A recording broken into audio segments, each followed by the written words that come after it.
No inverno, ao igual que noutras épocas do ano, é moi importante botar abono ou sustrato ás nosas plantas. Por que? Porque é o único compoñente ou complemento que garantiza un crecemento óptimo das mesmas. Se non temos a choiva necesaria, debemos de preocuparnos de regar o que sí ou a última hora da mañán, a mediodía ou a primeira da tarde, porque son as horas máis cálidas do día, o mantillo, acolchado ou mulching.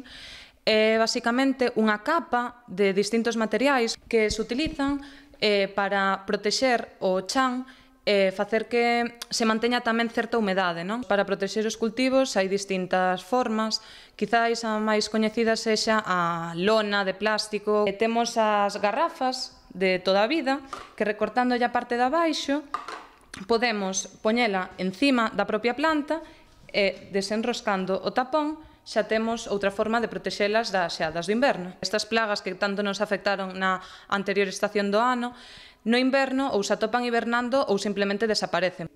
Por prever unha posible afectación, simplemente é recomendable remover o terreo onde se vai a sembrar nesta época do ano e así xa garantimos que non quede ningún ovo ni ningunha larva das mesmas. Tamén se poden seguir sembrando algunhas hortalizas. Teríamos pois as cenorias, tamén temos o allo, a celga, a espinaca, temos tamén o nabo, o rábano, os rabanitos.